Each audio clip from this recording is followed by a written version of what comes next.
clases de pediatría que tengan en el transcurso de su formación.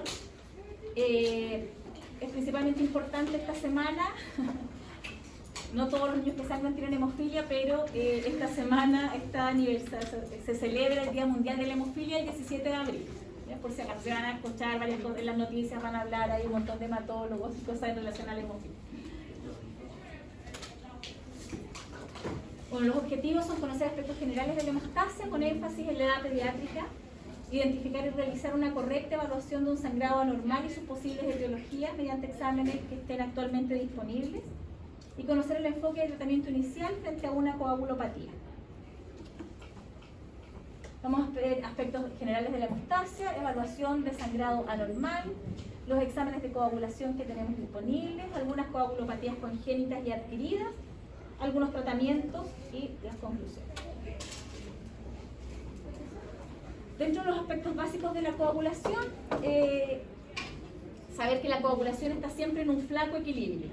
Si faltan factores inhibidores de la coagulación, podemos sangrar; si faltan activadores, podemos trombosar. Entonces, todos estos factores de la coagulación, que son muchísimos, se mantienen siempre en una homeostasis perfecta, que impide que nos desangremos, o que si nos hacemos una herida, que no solamente se genere un trombo a nivel de la lesión, sino que el trombo se siga extendiendo y terminemos enteros trombosados. Tenemos la coagulación primaria, en donde están involucrados todos estos agentes que son las plaquetas, el endotelio y el factor von Willebrand. El factor von Willebrand es uno de los otros factores que van a estar escuchando permanentemente. Está muy relacionado también al sangramiento, el déficit del factor von Willebrand, que es la enfermedad de von Willebrand, que no sé si lo han escuchado. La enfermedad de von Willebrand también tiene diferentes características en relación a la deficiencia del factor, y en otras condiciones también el factor puede estar presente pero funciona mal y no cumple la función que debe. Tenemos también la coagulación secundaria, que es la mediada por los factores de coagulación.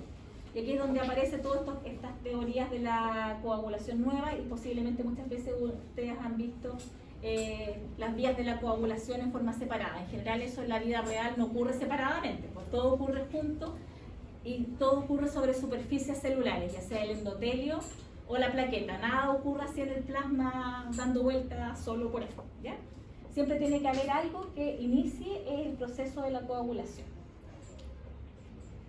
Por otro lado, tenemos todo lo que es la fibrinolisis, que es la finalidad en que termina todo este proceso de coagulación. Se produce la lesión, se tapa la lesión endotelial, se recubre por las plaquetas, se genera toda esta cascada de coagulación, y finalmente hay algo que tiene que hacer que esto pare. Y ahí entra toda esta segunda parte o tercera parte, que es la fibrinolisis, en donde empezamos a degradar y dejamos solamente el tapón que recubre el endotelio, y no permitimos que se siga produciendo la coagulación al resto de los vasos sanguíneos. Cuando hablamos de que hay un sangrado anormal, o cuando estamos evaluando, una persona que sangra para saber si es que el sangrado es realmente anormal, son los síntomas que tiene. ¿Está asociado a anemia? ¿No está asociado a anemia? La persona está pálida, débil, y tiene el antecedente de que tiene epistaxis frecuente, o en el caso de las mujeres metrorragia importante, o si cada vez que se afeita, sangra y no para, o si tiene antecedentes en la caída de algún diente, también el sangrado ha sido excesivo, o ha tenido incluso que llegar a un servicio de urgencia por la caída de un diente.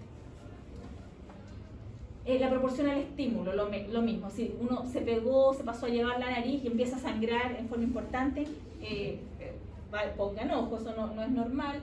Si el corte que se hizo al afeitarse también un poquito, y ve que todos los demás después de un rato paran y uno sigue sangrando después de 1 a 2 horas en relación a ese corte, es anormal.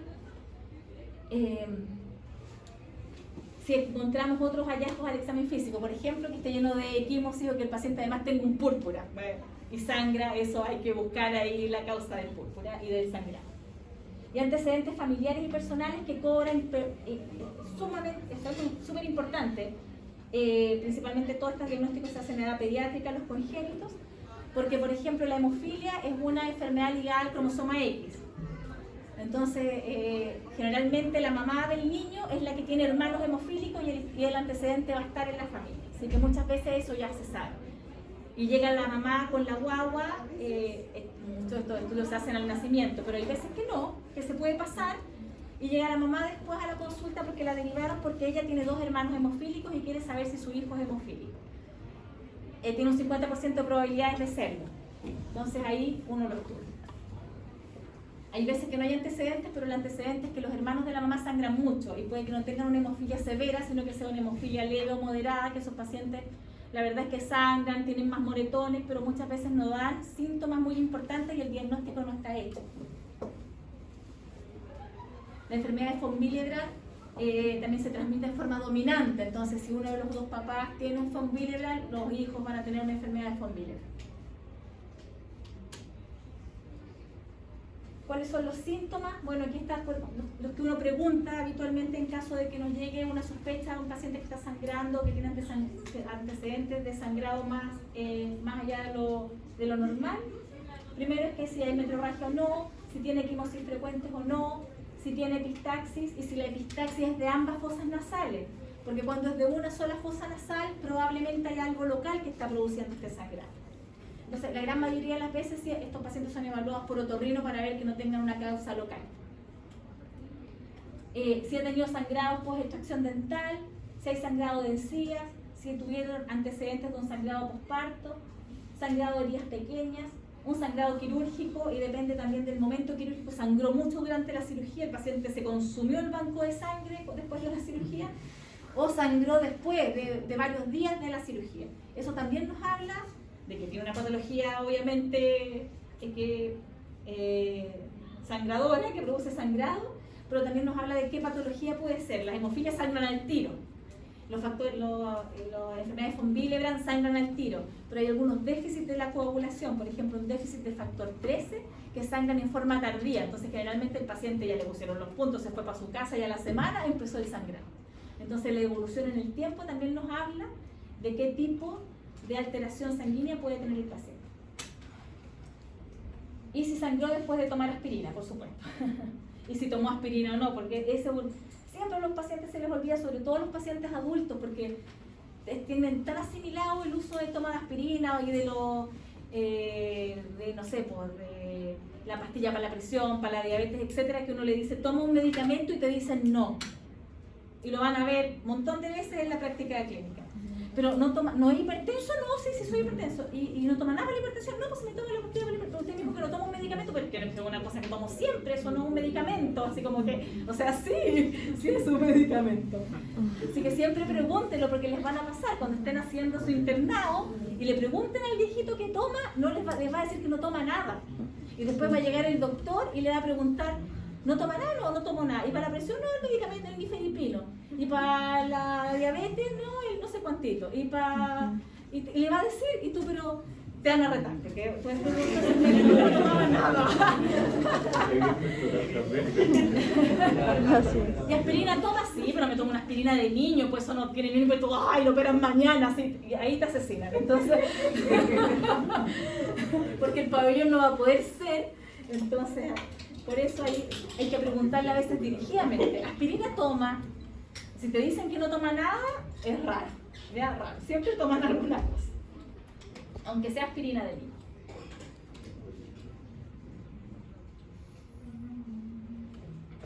Bueno, los síntomas de sangrado mucocutáneo son frecuentes en niños sin patología de la coagulación. 25% pueden tener equimosis fáciles, 40% epistaxis. Y a veces, como les digo, esto no tienen otras alteraciones en la coagulación. Sin embargo, si ustedes ven esto, por ejemplo, este es un recién nacido que después trataron de sacarle sangre, le pusieron una liga en la manito y quedó así. Otro recién nacido que lo sacaron de la cuna y quedó así. Este es un niñito un poco más grande que estaba jugando y la mamá cuando le sacó la ropa tenía ese tremendo moretón y equimosis. Eso no es una cosa normal, ¿ya? Muchos pueden tener equimosis fáciles, que son pequeñas, algunas epistaxis, pero esto no es normal. Este otro caso, un niñito que no tenía diagnóstico inicial y llegó con fiebre a la urgencia, un lactante chico, tenía alrededor de 4 meses en ese momento, y también trataron de ponerle una vía, le ligaron la mano, trataron de ponerle otra guía acá, no pudo, le llegaron acá, al otro brazo, tenía esto, ya estaba mejor, esto ya habían pasado varios días, llegó con los brazos así, los 2 brazos con un síndrome compartimental de ambas extremidades, y resultó que el niño era hemofílico. Pero no tenía antecedentes familiares, el 30% de las hemofilias no hay antecedentes familiares, son de novo. Y ahí se hizo el diagnóstico. Pero ¿qué pasó? La mamá llegó a la urgencia al otro día, porque como no le habían podido poner, al final le pudieron poner, tomar exámenes al niño, no le encontraron nada, lo mandaron para la casa. El otro día la mamá llega con esto. ¿Qué pensaron en la urgencia? Que la habían pegado. Entonces el niño no se hospitalizó pensando que tenía una hemofilia. El niño se hospitalizó porque pensaron que había maltrato infantil. Y la mamá le hicieron pasar un rato pero pésimo. Porque llegó carabineros, no la dejaron ver al niño, no le querían pasar a la guagua. ¿Sí? Entonces uno tiene que ser sumamente cuidadoso. Sobre todo, y preguntar, porque si a alguien se le hubiese ocurrido preguntar, ¿pero qué le pasó? No, es que ayer estuve en la urgencia y lo pincharon aquí. Si uno hubiese revisado el dato de la urgencia que decía, niño difícil de pinchar, se pinchó aquí, aquí, aquí, y justo tenía esas tremendas equimos en los sitios de función, posiblemente no habría pensado en maltrato. Habría pensado que tiene alguna condición que donde lo pincharon, lo funcionaron, lo apretaron, le hizo desarrollar esto.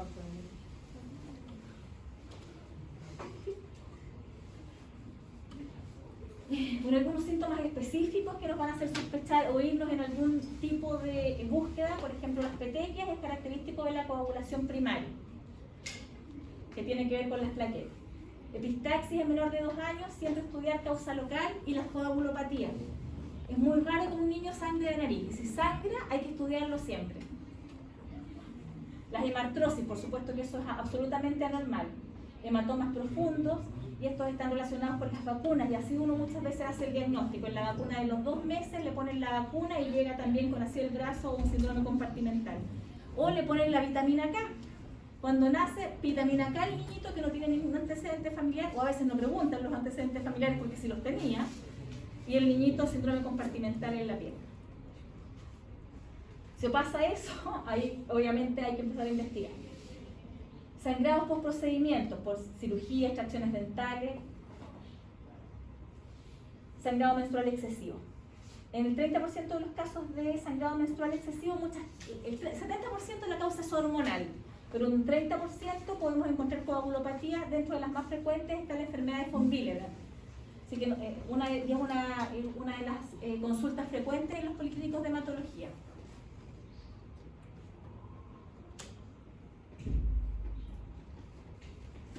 Bueno, en casos de sangrado de presentación aguda, el examen físico, como les dije, es fundamental. Aquí tenemos que descartar el PTI y medicamentos, que no haya tomado algún AINE, que también todos los AINES tienen alguna alteración a nivel plaquetario, que no esté tomando terapia anticoagulante, o que se haya comido un veneno de ratón que también produce sangrado. Cuando encontramos dentro del examen físico visceromegalia, anemia, fiebre, pensar siempre en las leucemias, ¿ya? Que son una de las causas más frecuentes, es la primera causa de cáncer en niños. Si es que hay además inestabilidad hemodinámica y el niño llega, generalmente va a estar el antecedente de la fiebre, a veces no, pero la gran mayoría de las veces va a estar el antecedente de la fiebre, y ustedes lo ven y al examinarlo tiene lesiones purpúricas. Eso es una meningococcemia hasta que se demuestre lo contrario, ¿no? Así que eso también se hospitaliza al tiro, el niño va a venir muy comprometido. Y por supuesto, si hay una esplenomegalia, también pensar en las leucemias o en hipertensión portal.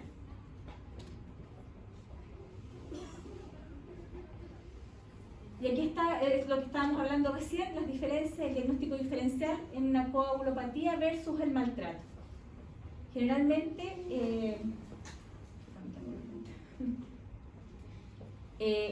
en relación a las coagulopatías, la lesión va a ser donde uno produjo el impacto, ¿cierto? En las coagulopatías, además, son en lugares donde el niño se utiliza, en los brazos, en las piernas. En los lactantes generalmente son en las piernas y en las rodillas, o en los codos, porque está gateando. En cambio, en el maltrato, generalmente ocurre en sitios que no se ven y que no están expuestos a golpes, por ejemplo, en la espalda, en los ojos, en la cabeza. Entonces los sitios de ubicación son un poco distintos. Esto habla un poco de la coagulopatía y el maltrato. Aquí sale la nariz, pero no es porque la hayan pegado, es porque le sangre la nariz. ¿Ya? La pera es una cosa importante que no se la haya. Pero acá, por ejemplo, que está el monito, los niños cuando están aprendiendo a caminar se caen y lo primero que hacen es pegarse en la pera y llegan con la pera así, pero tremenda. Entonces eso sospechado. Lo mismo esto, la proporción al estímulo, equimosis o petequia, si son espontáneos, pensar en un PTI, si es un sangrado excesivo ante heridas pequeñas, pensar en un déficit de factores de coagulación o una enfermedad con Wiener, hematomas progresivos. Esto no sé qué es lo que quise, lo que traté de poner aquí. Hemorragias tardías, por ejemplo, aparición tardías o intraparenquimatosas, eso es rarísimo. O sea, hemorragias intracraneales, por ejemplo, de aparición tardía o intraparenquimatosa. Eso ocurre en pacientes también que tienen algún déficit de la coagulación o que tienen alteraciones plaquetarias. Y no es raro de ver en los viejitos que toman aspirina y tienen algún golpe, que se caen, se tropiezan o que tienen alguna pérdida de estabilidad y se golpean la cabeza. Y en el transcurso de los días o de las semanas uno empieza a ver algún cambio en la conducta. Entonces ahí siempre sospechar que puede haber alguna hemorragia intracraneana. ¿Ya? Y generalmente va a estar el antecedente que toman o antiinflamatorios o aspirina. O están anticoagulados. No es raro que los pacientes adultos mayores, por algún motivo, ya sea cardíaco u otro, estén anticoagulados. Hematuria espontánea o macroscópica y pensar en la hemofilia, y por supuesto que un paciente que se cae de rodillas y hace una hemartrosis, allá llega una rodilla gigante y le hacen una ecografía y dicen que tiene líquido y fue algo agudo, no es una artritis séptica. Generalmente la artritis séptica no es tan aguda y se asocia a otras cosas, a fiebre, qué sé yo. Muchas veces esa rodilla va a ser necesaria funcional y va a salir sangre. Si el niñito la mamá dice, pero si solo iba a tratar de caminar y se cayó, eso hay que evaluarlo, lo más probable es que se trate de una hemofilia. Nuevamente los antecedentes personales son importantes, historia de sangrado mucocutáneo, la toma de medicamentos, si tiene alguna patología de base, si ha tenido alguna infección o vacunas, los antecedentes familiares, la hemofilia, como les dije antes, está ligada al cromosoma X, por lo tanto, que el papá del niño tenga hemofilia no significa nada, porque es del cromosoma X, así que los antecedentes maternos son los importantes.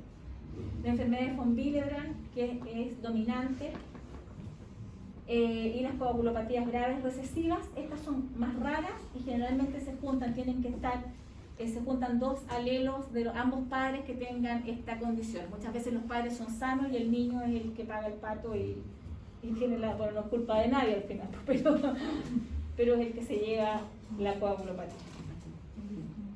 Esta es una tabla. Hay muchas tablas que se han desarrollado para ver el nivel de hemorragia o la posibilidad de que alguien sangre durante algún evento quirúrgico. Hemos tratado de pasárselas a los cirujanos en todas las traducciones para que hagan la evaluación antes, porque muchas veces una enfermedad de von Willebrand, por ejemplo, o alguna condición, alguna alteración de las plaquetas leve, no va a dar ninguna alteración en los exámenes de laboratorio. Pero si el paciente le dice al cirujano, ya sabe que lo vamos a operar mañana, no sé, pues le vamos a sacar la vesícula, y el paciente le dice, sabe que yo sangro como chino, y le toman los exámenes, y dice, está todo normal, tiene los factores, el TP y el TTPA que mide coagulación está normal. Pero eso no es suficiente, porque el paciente puede tener otra condición que no se vea con eso.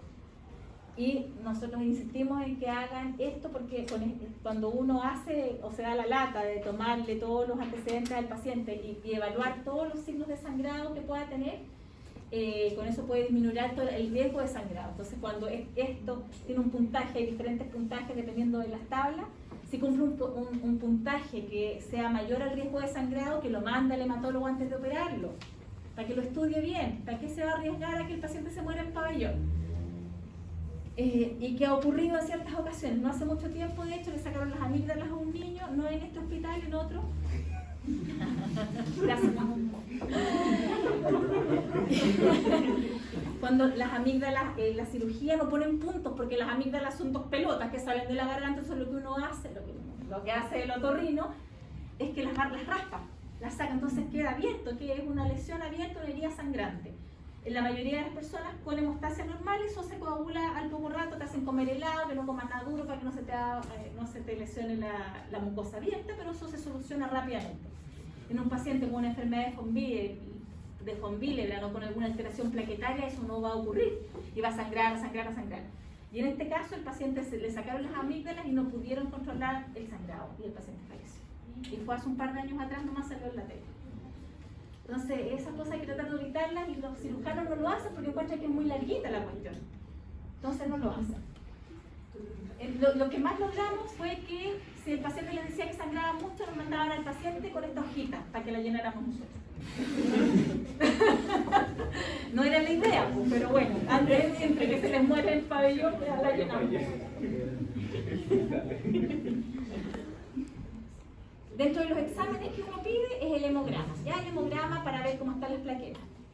Y con el hemograma vamos a ver al tiro la coagulación primaria, que es el recuento de plaquetas. Si las plaquetas están normales, no nos descarta nada porque puede tener algún otro tipo de disfunción plaquetaria en que las plaquetas van a estar normales. También podemos evaluarlas con el tiempo de sangría, que se usa cada vez menos. Y la otra es el PFA 100, que es como un tiempo de sangría, pero lo hace una máquina. Uno pone ahí la sangre del paciente y hay una máquina que va viendo cómo se forma el coágulo. Entonces es lo mismo que se hacía antes en el tajito, pero lo hace todo esto una máquina. Es mucho más confiable, por supuesto, porque no está el operador dependiente.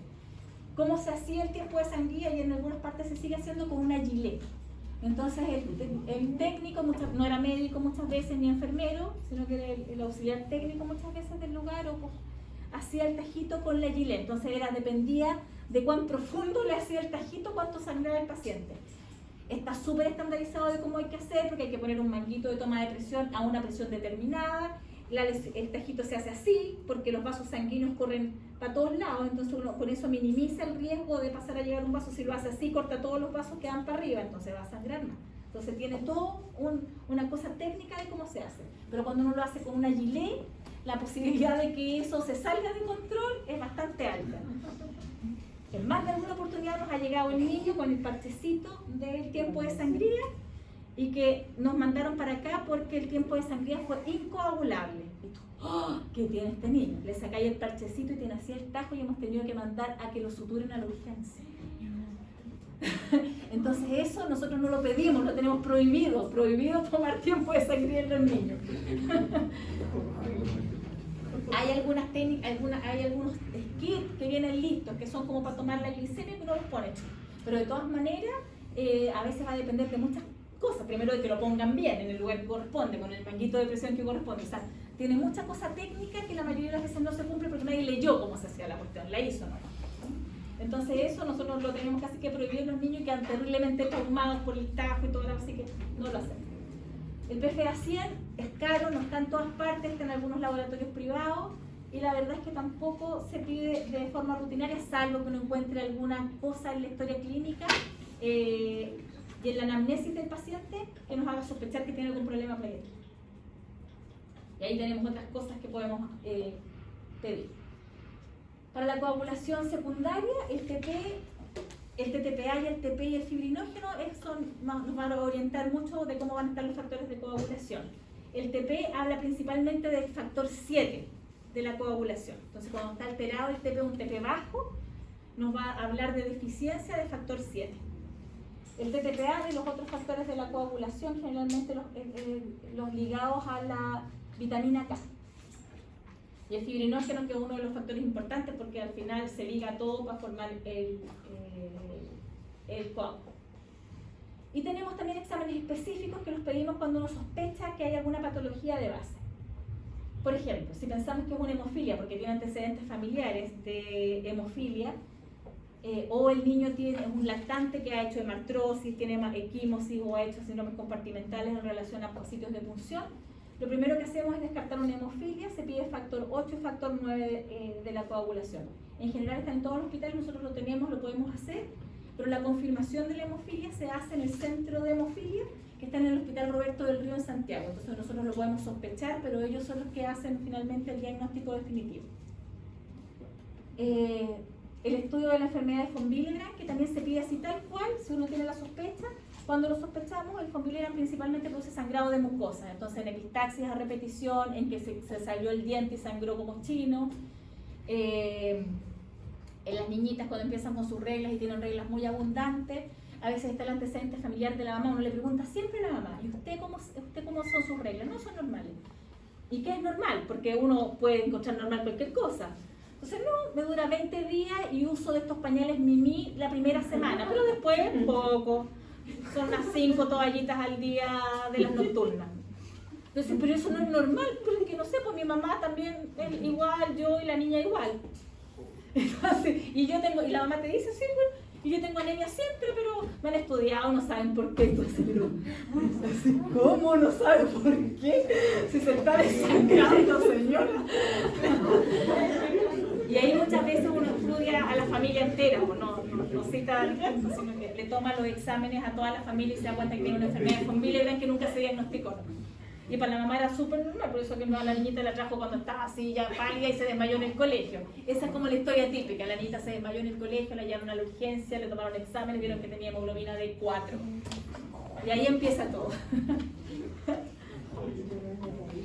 Y también tenemos todo el estudio de secreción y agregación plaquetaria. Hay pacientes que salen, son estudios caros que cuesta hacerlos y hay que hacerlos directamente en el laboratorio central que es en Santiago. No los tenemos como hacer acá. Entonces uno empieza con estos estudios que lo podemos hacer si el paciente tiene alta historia de sangrado, tenemos factores de la coagulación normales, estudio de von Willebrand normal, uno le pide como estudio posterior, salvo que tenga el antecedente de que tiene alteraciones de la función plaquetaria el papá o la mamá, se le pide agregación y secreción plaquetaria. Esto es para ver la función de las plaquetas y descartar patologías innatas de las plaquetas. Y como les digo, este es un estudio un poco engorroso que hacer, porque se hace bajo algunas condiciones determinadas y tienen que hacerlo en el centro, que en este caso es el Hospital Roberto del Río, donde se hace todo el estudio de coagulación en los niños como para diagnóstico. Esto se hace así porque los factores de la coagulación, los liofilizados de factor 8 y factor 9 y algunos otros que se usan en los casos de que haya anticuerpos contra estos factores de la coagulación, son carísimos. Entonces solamente el centro de hemofilia como a nivel país es el del Roberto del Río y él se encarga de distribuir estos liofilizados al resto de Chile y para eso tiene que tener el conteo oficial de todos los pacientes que tienen hemofilia. Ellos llevan el registro nacional, uno en cada región lo que hace es enviar el nombre de los pacientes y el número de pacientes que tiene y ellos son los que despachan todos estos factores de la coagulación. Por supuesto siempre despachan un poco más en caso de que alguien tenga un accidente porque ahí cambia la indicación de cómo se pone el factor. También tenemos algunas otras técnicas que se han estado implementando en los últimos años, incluso en los centros de servicio de salud, que son técnicas viscoelásticas, no sé si han escuchado hablar de ellas, que son exámenes de coagulación global. Aquí tenemos el tromboelastograma y el Rotem, son como dos marcas distintas, de dos laboratorios distintos, pero el objetivo es el mismo. Y lo que ven es la coagulación en tiempo real y al lado de la cama del paciente, dice la propaganda, pero la cuestión es requete contra cara y generalmente se ubica en el banco de sangre o en el laboratorio de urgencia de un hospital, cosa que esté las 24 horas a disposición de todos, y tiene un software que se conecta a la UCI, generalmente a las unidades de hemodinamia y de cardiocirugía, cosa que uno puede estar viendo, llevar el examen de sangre, se pone en esta maquinita que lo que hace es ver la coagulación global y lo va mirando a tiempo real en su computador al lado de la cama del paciente ahí de verdad. Y lo que hace es ver cómo funciona todo, la coagulación primaria y secundaria. Y además después cuando se desarma el trombo. Algunos son más largos que otros, unos por ejemplo en el Rotem, esto lo puede ver más o menos a la media hora, tiene como una cosa completa. El tromboelastograma se demora un poco más, pero uno puede sacar conclusiones rápidamente. No sé si tengo las ventajas. Las ventajas de estos es que nos ayudan mucho en la toma de decisiones en un paciente grave, porque nos muestra el tiro, voy a hacer el monito, cómo muestra la coagulación. Es más o menos, no sé si ven el dibujo, más o menos es una cosa así, no sé si se alcanza a ver. ¿Tenemos lápiz o no? ¿Pero aquí tenemos? No hay.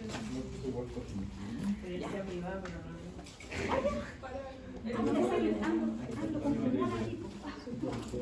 Con esto más conmigo.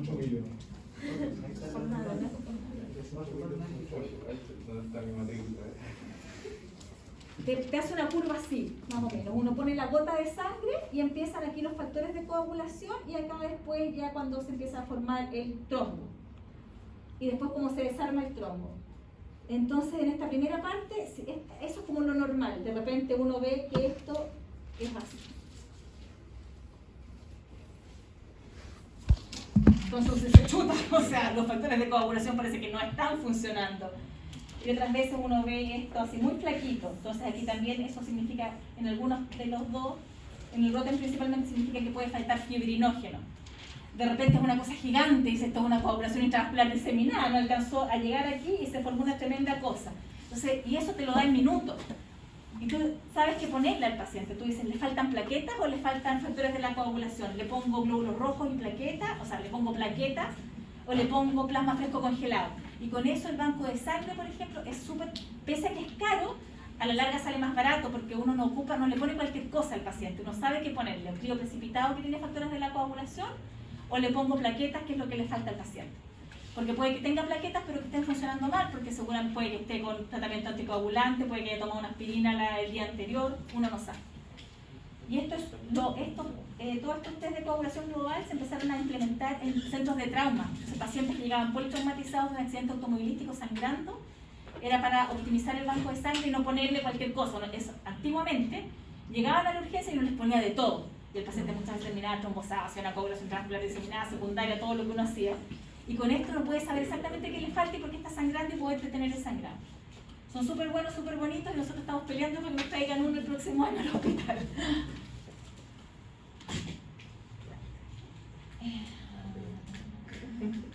Bueno, esto un poco también en relación al hemograma, evaluar los glóbulos rojos y las plaquetas. En el caso, por ejemplo, este es un paciente que también tenía algunos episodios de sangrado. El hemograma se encontró que tenía plaquetas súper bajas. Aquí acuérdense que en un campo uno debería ver por lo menos 10, aquí hay una. Acá también se ve una que otra y tenía esquistocitos. En este caso también era un síndrome hemolítico urémico, por eso que había sangrado y tenía trombocitopenia. Este era otro caso que también tenía trombocitopenia, tenía un recuento de plaquetas menor a 30.000 y lo que tenía eran blastos en el hemograma y terminó siendo una leucemia, el niño que llegó con una epistaxia. Aquí tenemos el tiempo de sangre y cómo se hace. Ahí está el banquito de presión, aquí está la lesión y uno lo que hace es con un papel filtro se va poniendo en la zona que hizo el corte y ve cuánto rato se demora en parar de sangrar. La verdad, como les digo, es súper poco estandarizado y son puros problemas. Acá es como funciona la PFA 100, que se imita al vaso. Este es el vaso sanguíneo y esto es una imitación del vaso sanguíneo pero en una máquina. Entonces se impide el corte que puede ser súper profundo y atravesar el vaso completo. Estos son estudios de agregación y secreción plaquetaria y uno lo pone sobre diferentes parámetros, ¿ya? Uno le pone epinefrina, colágeno y así ve cómo las plaquetas van funcionando según los diferentes, trata de imitar como lo que ocurre en el vaso sanguíneo. Las plaquetas tienen receptores para el colágeno, entonces si por ejemplo la plaqueta no reacciona al colágeno, uno asume que el receptor que se liga al colágeno es el que está alterado y así puede hacer diferentes diagnósticos. Son exámenes engorrosos, difíciles de hacer, al paciente se le somete a una dieta previa, que tiene que dormir bien, hay un montón de parámetros involucrados, por lo tanto que uno salga alterado no es diagnóstico, hay que repetir la cuestión. Entonces, son 2 idas a Santiago, no es una. Para poder hacer el diagnóstico, salvo que las líneas estén absolutamente alteradas y se vean muy patológicas, pero la gran mayoría de las veces hay que repetirlo para saber si es verdad. A veces el niñito se le olvidó, le dolió la garganta el día anterior y la mamá le dio ibuprofeno o le dio aspirina. En realidad, en general los niños ya no se usan, es muy raro, pero puede ser. Pero le dio ibuprofeno o le dio algún otro medicamento y todo eso altera la función plaquetaria.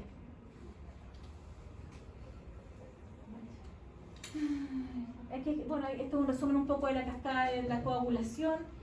Esto es como se enseña habitualmente, que es la vía extrínseca y la vía intrínseca. La vía extrínseca que ve el PT, que ve principalmente el factor 7, y la vía intrínseca que ve los otros factores de la coagulación. Tenemos la vía común, que es el factor 10 y el factor 5, y así todo. Esto, como les digo, así se explica inicialmente. Actualmente, como les van a explicar siempre, la coagulación es de la forma celular, y que todo ocurre sobre superficies celulares. Nada puede ocurrir solo. Ya, las plaquetas aquí es una de las superficies celulares importantes. Ningún factor de la coagulación se va a activar por sí solo, y el otro es el endotelio. Y se llama teoría celular de la coagulación, y es lo que más se ajusta a la realidad. Aquí tenemos el ROTEM, que son estas técnicas viscoelásticas, donde son los test de coagulación global, que no me acordaba si estaba el monito, pero sí estaba el monito. Y aquí es lo que vemos. Aquí esto es lo que habla de los factores de la coagulación. Aquí tenemos las plaquetas. Y en otro hay otros set que uno les va cambiando, y podemos ver el fibrinógeno y otros déficits.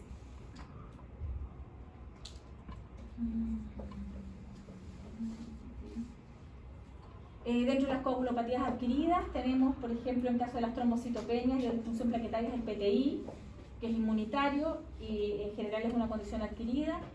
El púrpura trombocitopénico trombótico, o el PTT, que esto es por déficit de Adams 13. No sé si han escuchado hablar de la Adams 13. Es una metaloproteasa que lo que hace es estabilizar el factor von Willebrand. Entonces, cuando no está, se producen trombos en la circulación, ¿ya? Porque no estabiliza el factor von Willebrand, y el factor von Willebrand empieza a quedar pegado en el endotelio, produciendo trombos. Ahí, bueno, se queda el factor von Willebrand, que son como hilitos así, y ahí se empiezan a pegar las plaquetas, se empiezan a pegar después los glóbulos rojos, y produce el síntoma, que es la microangiopatía trombótica. Y que trae, bueno, eso ocurre a todo nivel. El riñón generalmente es el que más sufre, y produce una insuficiencia renal, puede producir alteraciones cerebrales, convulsiones, etc. Y la muerte, por supuesto, si es que no se trata. El síndrome hemolítico urémico, que es la versión de los niños es muy parecido, también es una microangiopatía trombótica, pero no es por déficit de Adams 13, sino que es por lesión directa endotelial. La coagulación intravascular diseminada y algunos medicamentos como la aspirina y los AINE. Las enfermedades hepáticas, como la insuficiencia hepática o el hiperesplenismo, la insuficiencia renal. Todos los metabolitos son los que impiden el funcionamiento plaquetario. El déficit de vitamina K, y enfermedades hematológicas como las leucemias. Dentro de las leucemias mieloides, un tipo particular que se llama leucemia promielocítica o M3, es la que produce mayor trastornos de la coagulación. Y si bien es una leucemia que es de buen pronóstico en general, el buen pronóstico se da si el paciente sobrevive los primeros 7 días. Porque los primeros 7 días se produce una coagulopatía súper importante, que aquí también hay que manejarla con plasma fresco congelado, por horario, porque se produce mucho consumo de factores de la coagulación. La principal causa de muerte es la hemorragia cerebral masiva, y que ocurre durante los primeros días de diagnóstico y de tratamiento. Bueno, aquí este es un ejemplo de qué pasa cuando uno toma aspirina y cómo cambia la agregación plaquetaria. O sea, después de una agregación plaquetaria normal, las plaquetas no se agregan después del uso de aspirina. Y son después de 30 minutos del uso de aspirina, y las plaquetas duran 7 días, y la unión de la aspirina a las plaquetas es irreversible. Por lo tanto, si a un paciente hay que operarlo de urgencia, le hacemos un hemograma, pruebas de coagulación, está todo normal, el hemograma tiene 300.000 plaquetas, pero el paciente tomó aspirina el día anterior, hay que ponerle plaquetas igual para operarlo de urgencia, porque las plaquetas que tiene no sirven, porque están todas impedidas de agregarse, no pueden parar una hemorragia, porque el consumo de aspirina. Esas son las pocas veces que uno transfunde plaquetas con plaquetas normales.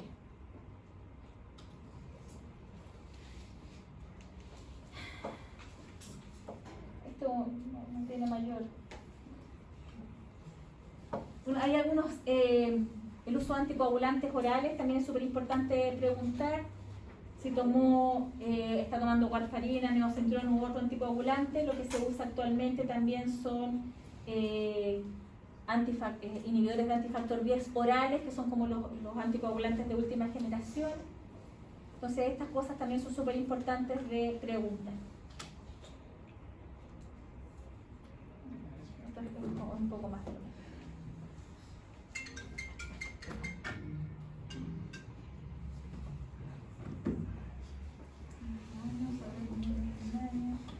En relación a las coagulopatías congénitas, principalmente hablando de las hemofilias, la gran mayoría de los diagnósticos se hacen antes del año de vida. Las coagulopatías severas congénitas generalmente se hacen antes del mes de vida, ya tenemos el diagnóstico del paciente.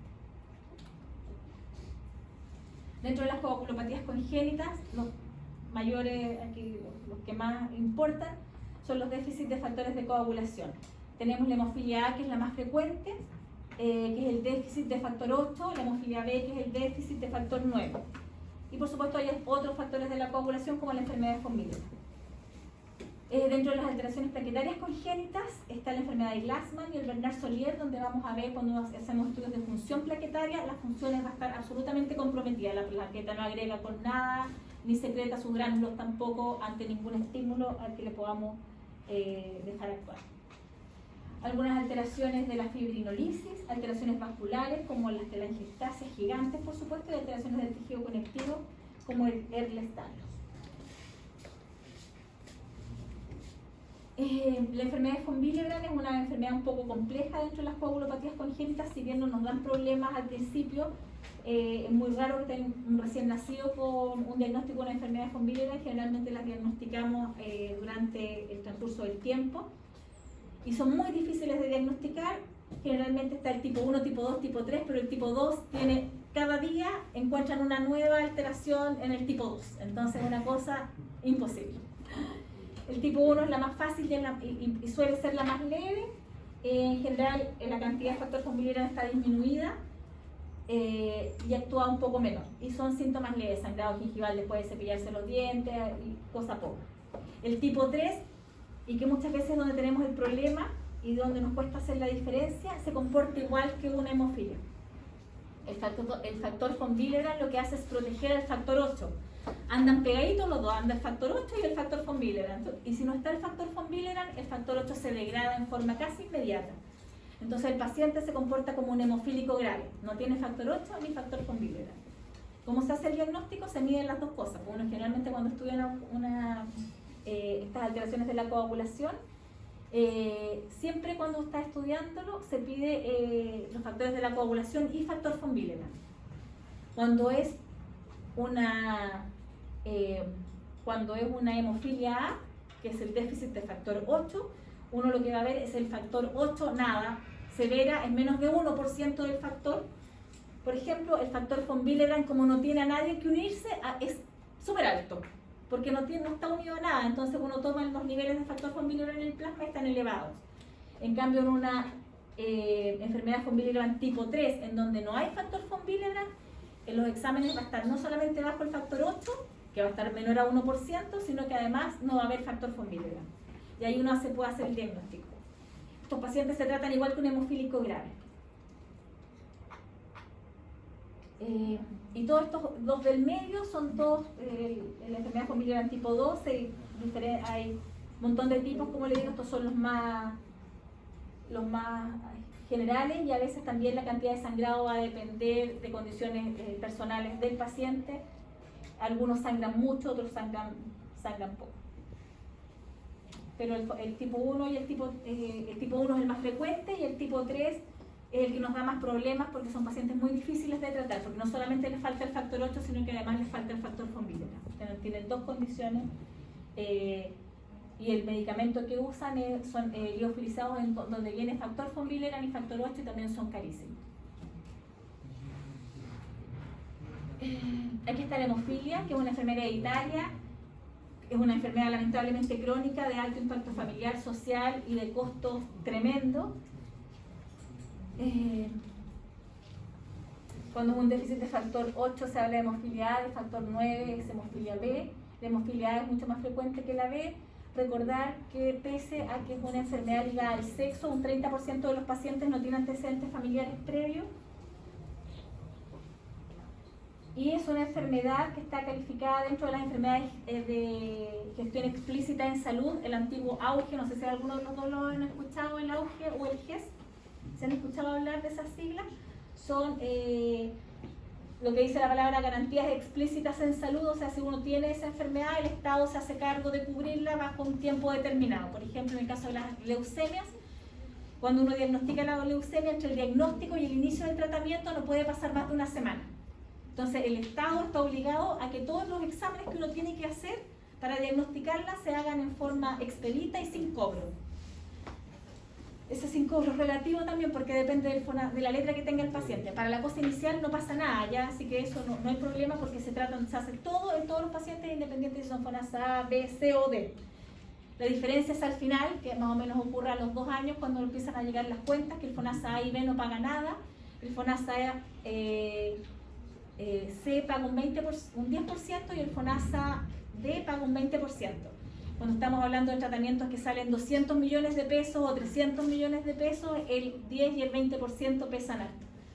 Pero también tiene formas de mitigación de esos pagos el Estado, así que no es que lo desembolsen de una, sino que les dan plazos para pagarlos, pero igual pueden ser tratamientos que son caros. Y uno a veces le dice, no, el tratamiento es gratis, pero depende de la letra de FONASA si es gratis o no.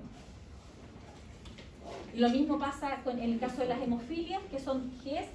Por lo tanto, el paciente se le garantiza su tratamiento y después se verá 2 años más tarde cómo paga, pero el que no pague en ese momento no se le quita el tratamiento al paciente, ya el paciente lo sigue recibiendo. Lo que pasa es que son las penas del infierno para la familia y les llegan cartas hasta de embargo en algunas ocasiones. Pero el paciente sigue recibiendo su tratamiento, nunca se para. Aunque esté sentado en la plaza en el banco de la plaza y sea lo único que tiene, su tratamiento le va a llegar.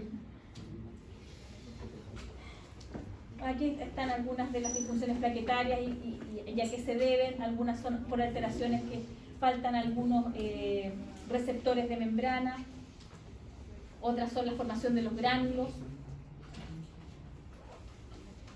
Entonces tenemos varias condiciones que nos pueden producir este niño que sangra. ¿Qué hay que hacer? Evaluación inicial, estabilizar al paciente si es que necesita esta estabilización y el tratamiento local dependiendo de por qué consultó. Si era una herida que sangra, si era una hemartrosis u otro. ¿Tiene alguna condición conocida? Sí, el tratamiento específico según esa condición específica, conocida. O sea, el paciente es hemofílico, se cayó, tiene una hemartrosis así, hay que pasarle el liofilizado. No es raro que en la urgencia les va a pasar más de una vez porque la hemofilia no es una enfermedad tan rara, que llega el paciente con una hemartrosis o el antecedente de un accidente de tránsito, por ejemplo. Y uno le dice a la mamá para pasarle el liofilizado, por ejemplo, en golpes en la cabeza en niños con hemofilia severa, uno no espera el escáner para ver si tiene una hemorragia intracránea, no le pone el liofilizado y después le hace el escáner para ver si es que la tiene o no. Porque tiene que ser rápido. Entonces a veces uno llega y le dice, señora, nada más, no, es hemofílico, es hemofílico. ¿Qué hemofilia tiene? Para saber qué le voy a poner, porque no vienen juntos. O hay liofilizado de factor 8, hay liofilizado de factor 9, no hay uno que tenga las dos cosas juntas. Entonces, ¿qué hemofilia es? No sé. Pero ¿cómo no sé? Nosotros a todos los pacientes les damos una hojita que dice el nombre, el peso, se la vamos actualizando cada cierto tiempo, qué hemofilia tiene y cuánto hay que ponerle de liofilizado en caso de lo que le pase. Trauma en la cabeza, tanto liofilizado. Cirugía de urgencia, tanto liofilizado. Y nunca andan con la cuestión. Ahora, el banco de sangre los tiene registrados, así que si les llega a pasar, llamen al banco de sangre. Tengo a Juanito Pérez. ¿Qué tipo de hemofilia tiene? De ahí les van a decir. ¿Ya? Así que no pierdan el tiempo peleando con la mamá. Si el niño llega con todas estas condiciones y no sabemos por qué, nuevamente la anamnesis, el examen físico, y aquí sí que son fundamentales los exámenes de laboratorio porque mirándolo nomás pueden ser millones de cosas.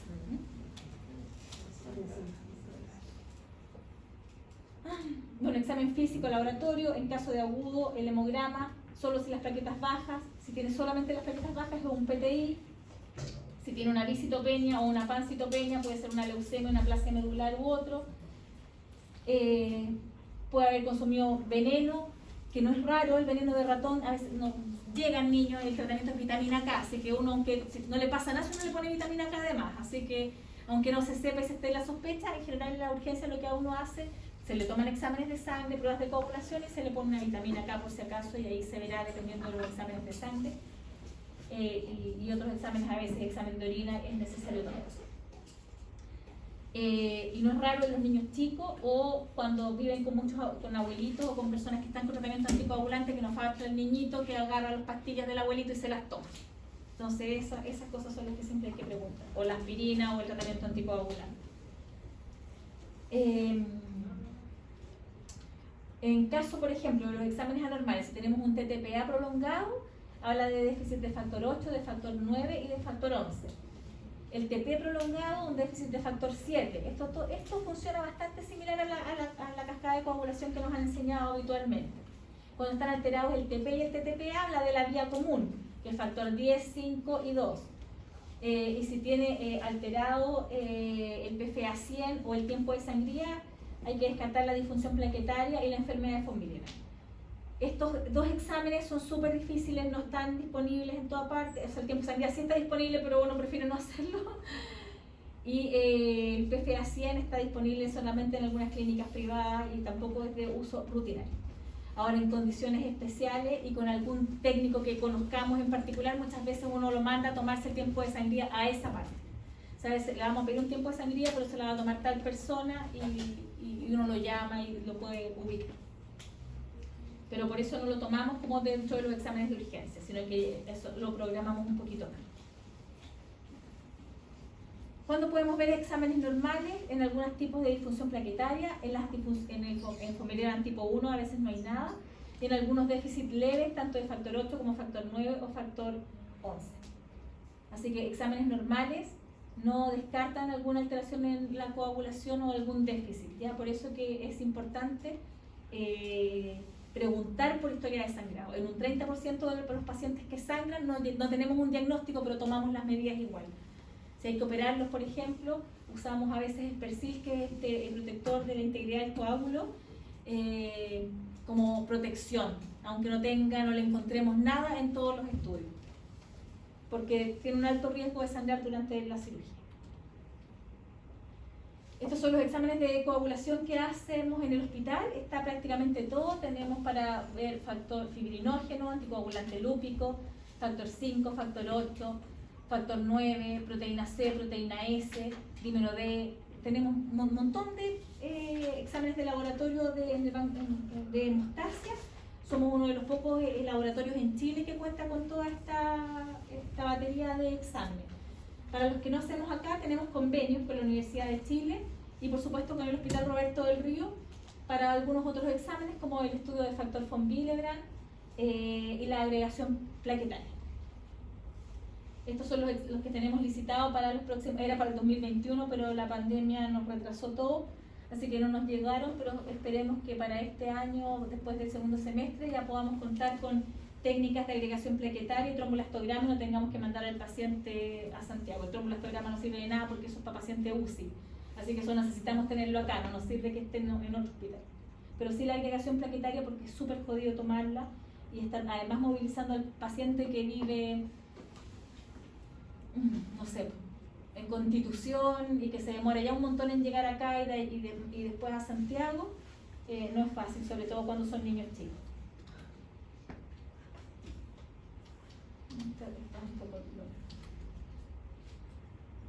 El tratamiento, todo va a determinar, el tratamiento en general es específico y va a estar determinado por lo que tenga el paciente. En los hemofílicos usamos el factor de coagulación, el liofilizado que corresponde, si es un déficit de factor 8, el liofilizado factor 8, si es de factor 9, factor 9. En el caso del déficit de factor von Willebrand usamos desmopresina en la mayoría de los casos. Siempre haces una prueba para ver si responde. La desmopresina hace que aumente en forma transitoria el factor von Willebrand, pero en algunos casos no funciona y hay que pasar también concentrados de factor von Willebrand. El ácido tranexámico, que es un estabilizador del coágulo, es súper bueno, lo usamos mucho en todos los casos, incluso en hemofilias leves, y hasta un montón de otros concentrados de liofilizados que no están disponibles en Chile. Por lo tanto, en relación a las conclusiones de las coagulopatías adquiridas, las coagulopatías más frecuentes en pediatría es el PTI, ya que lo vimos en la clase anterior, eso hay que acordarse. Muchas veces el sangrado no va a ser no va a ser como evidente. El sangrado va a ser subcutáneo, que se va a manifestar con estas equimosis o petequias. Muchas veces no hay que hacer nada y en un pequeño porcentaje de los pacientes, que aproximadamente el 3% sí sangran, y ahí hay que tener una UCI disponible, no transfundirlo de plaqueta y manejarlo con algún medicamento, inmunoglobulina o corticoides en caso necesario. Sangrar en contexto de bipenia o pancitopenia, más que derivar, porque el paciente en teoría va a estar hospitalizado porque está sangrando debido a alguna alteración de la coagulación, es que lo vea un hematólogo. ¿Ya?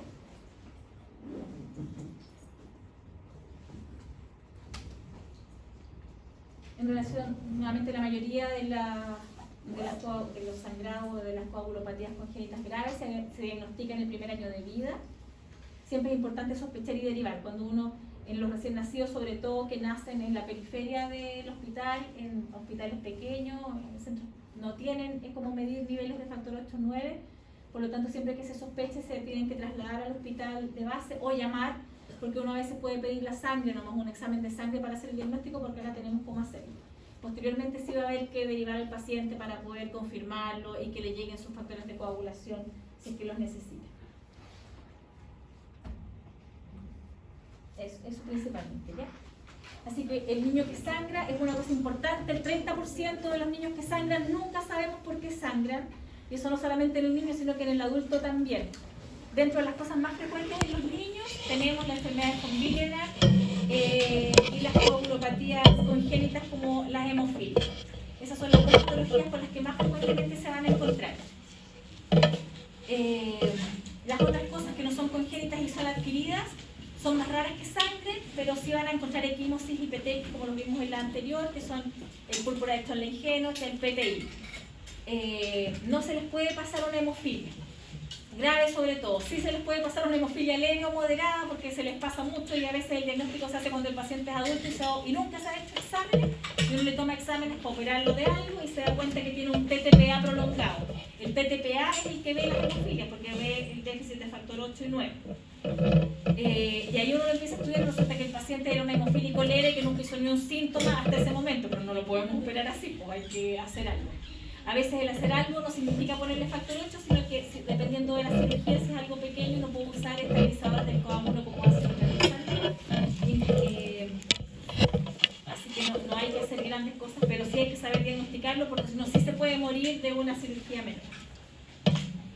Importante hacer siempre, preguntar en los antecedentes de sangrado por lo mismo, porque el 30% no tiene antecedentes, y ese 30%, como que no tiene antecedentes y posiblemente nadie va a pescar, y el cirujano tampoco, sí puede tener una complicación hemorrágica grave en pabellón, y cuando se le muera el pabellón sí lo va a pescar, porque le va a llegar una tremenda demanda, que no solamente va a implicar posiblemente cárcel, que es raro, pero sí plata. ¿Ya? Así que, y más encima van a haber matado a alguien. Así que ojo con eso, siempre pregunten, los que van a ser cirujanos, siempre pregunten por el antecedente de sangrado. Y si hay la más mínima duda, es mejor que lo vea el hematólogo, para ver si que necesita algún estudio especial, alguna indicación especial antes de operar algo. Solo se perdona cuando es una urgencia, pues, porque ahí no hay cómo saber nada y hay que actuar, porque si no se va a morir igual el paciente. ¿Tienen alguna pregunta? Hasta clase maratónica.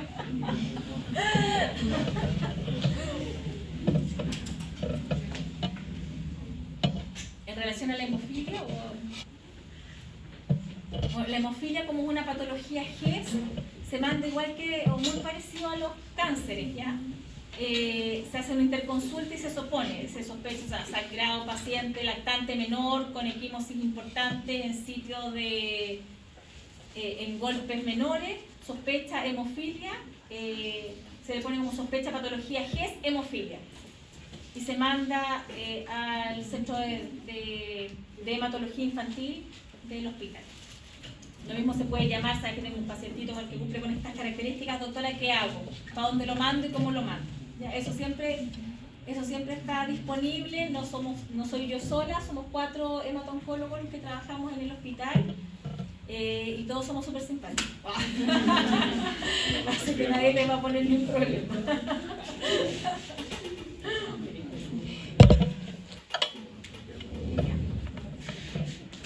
Y lo otro, lo del maltrato infantil, ya antes de hacer, el niño va a estar hospitalizado. Así que ahí es una tranquilidad, no empiecen a poner, salvo que sea traído por un vecino que vio cómo le sacaban la porquería al niño, ahí sí, hagan todo. Pero si no es así, si llega la mamá con el niño y le dicen, pucha, lo encontré así, no hagan el tío, o sea, el niño lo van a dejar en observación y vean, busquen si tiene alguna probabilidad, el niño a lo mejor fue multifuncionado 1 o 2 días atrás. Hagan todas esas preguntas para que no hagan pasar un mal rato a la mamá y a ustedes mismos, porque los van a citar después a la fiscalía a declarar. Entonces, pero lo peor de eso es el mal rato que le hacen pasar a la mamá, porque no, es súper desagradable. Entonces, si se lo merece, háganlo pasar por todo el mal rato, pero si no se lo merece, no. Ya. Eso, no sé cómo ando con el pendrive acá, no sé si es que alguien tiene. Yo me lo llevo. Y no se los comparto a nadie.